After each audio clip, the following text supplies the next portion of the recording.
This clip is brought to you by SaveWithConrad.com.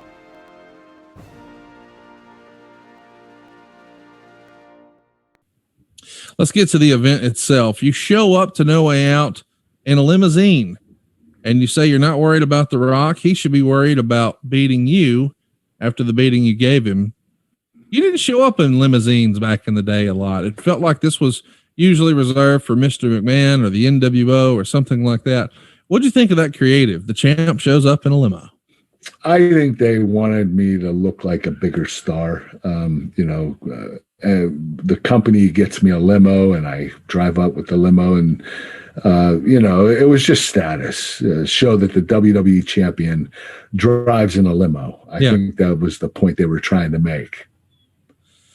The Rock's pre-match interview is really simple. He says the countdown to the end of your reign as champion is over. And we all remember you did the old TikTok my ass. And here's how Meltzer broke down the match. The two traded suplexes.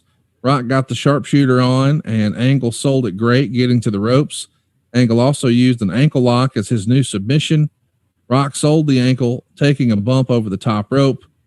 And this may be the first use of the ankle lock in a televised match by Kurt Angle. We couldn't find other examples of it. Who do you remember coming up with the idea to use the ankle lock as a finishing maneuver? Well, it was me. I was, being a shooter and, having the history I did, I wanted to come up with a submission hold that I could start using. And, I knew that Ken Shamrock used the ankle lock and he was gone doing MMA. And I figured I might as well take that. And, Ken Shamrock wasn't upset about it. He actually was very cool about it. So, taking his finish and using it, helped me dearly. It made me a more credible wrestler and more dangerous. Did this have anything to do with the Olympics not wanting you to use the term Olympic Slam, or is it just a way to prepare for Chris Benoit, or is it a finish you can give any competitor any size, Big Show or not? That was the idea. I could give it to anybody, any size. It wouldn't matter. And no, it had nothing to do with the Olympic Slam getting changed to the Angle Slam. That was the Olympic Committee that was threatening to sue us if we used the word Olympic because they own that word. And so I had to change the Olympic Slam to the Angle Slam. And, it's kind of funny because when Michael Cole found out that the Olympic Committee was upset, the next week on Raw, he said Olympic Slam at least 15 times because he wanted to pick them off. He just kept saying it. It was hilarious. We have a sense of humor in the wrestling world. Yeah, that feels like a Vince McMahonism too. I'll show you. Settle an old debate. I feel like fans online argue this sometimes. Did you call it the ankle lock or the angle lock? The fans would call it the angle lock. I call it the ankle lock because I didn't want to take away from Ken Shamrock. That's the word he used was ankle. I wanted to continue with that out of respect for Ken. Very cool. I didn't want to make it my own. Yeah. There's a moment here where The Rock is crawling to the ropes, but you pull him away and dial up the intensity. You're slamming Rock's leg into the mat and screaming at him, "Tap out, you son of a bitch. I'll break your fucking leg." And the WWE Network even bleeps this part out today. But man, you were in the moment at that moment, were you not? Yes, I was. And, as a wrestler, I like to show real emotion. So I do get myself riled up in the matches. And I try to portray the way I should be feeling at the time.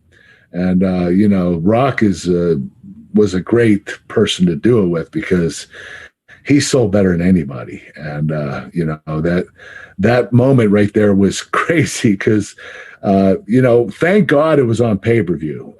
If it was on TV, network TV or cable, I would have gotten a lot of heat for that. But it being on pay-per-view made it a little more acceptable of saying the F word on TV. But, the WWE Network does block it out when they air the match now. Let me ask, when you had a slip up, because I'm sure it's happened more than once, when you go back through the curtain, does Vince or somebody say, now, hey, we got to talk about this? Or do you just sort of know, shouldn't have said that? Yeah, you shouldn't have said it, but they will tell you at times. I mean, they'll say don't use that anymore, and I don't think anybody's gotten fined for it, so it hasn't gotten that bad. But there are slip ups, and Vince will tell you, hey, cool off, don't use that anymore.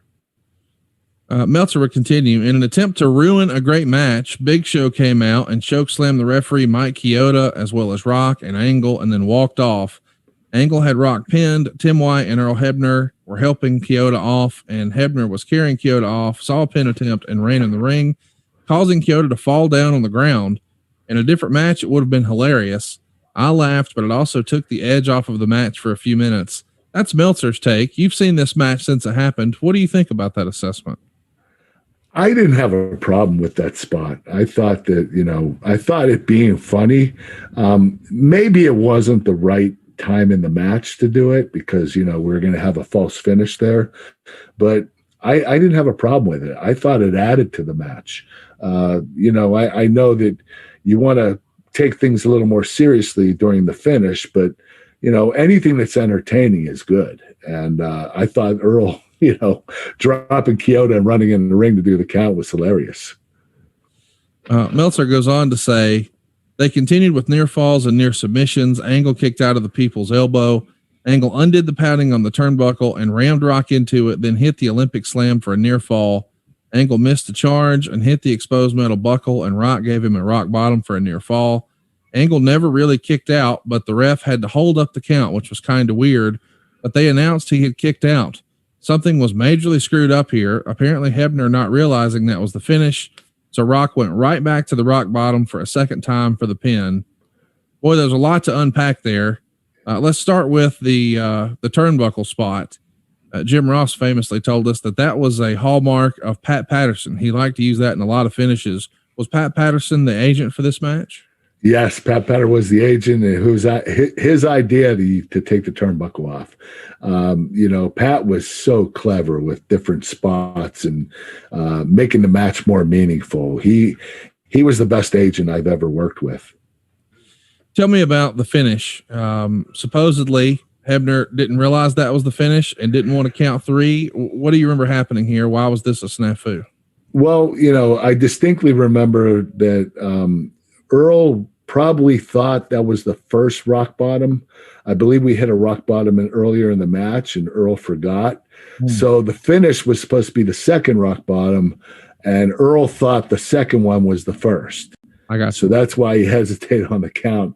And I mean, Dwayne The Rock was pissed. He picked me up, rock bottomed me, and told Earl and looked him in the eye and said, "Count the motherfucking finish." He's pissed. Earl's going to get it when we get back to Gorilla. And, but Dwayne, he was mad at the time. And when he got backstage, he cooled him. And he didn't really yell at Earl or anything. We all make mistakes. Sure. Things like this happen. So you just have to move forward and continue on with the match. And that's what Rock did. He took the initiative to rock bottom me again and get the win. So, that's an experienced wrestler. No doubt. Let's remind everybody that the match goes 16 minutes, 54 seconds. Meltzer loved the match. He gave it 4 1/4 stars. He probably would have liked it a little better without Big Show and without the little miscommunication on the finish. What did you think of the match when it was all said and done? I love the match. This match transcended me from, the funny, goofy Kurt Angle to a more serious competitor. This is when I started using more offense, because as a heel, you bump and sell, you bump, feed, and sell, and you don't get much offense in. This match, I got a lot more offense. I started transitioning into the wrestling machine. Hey, it's Conrad Thompson. Thanks for checking out the podcast here on YouTube. Be sure to hit the subscribe button and the notifications bell so you get a notice anytime we upload some new content. And go save yourself some money right now. If you're in a 30-year loan or you have credit card debt, it's not a matter of if I can save you money. It's a matter of how much. Find out right now for free at SaveWithConrad.com.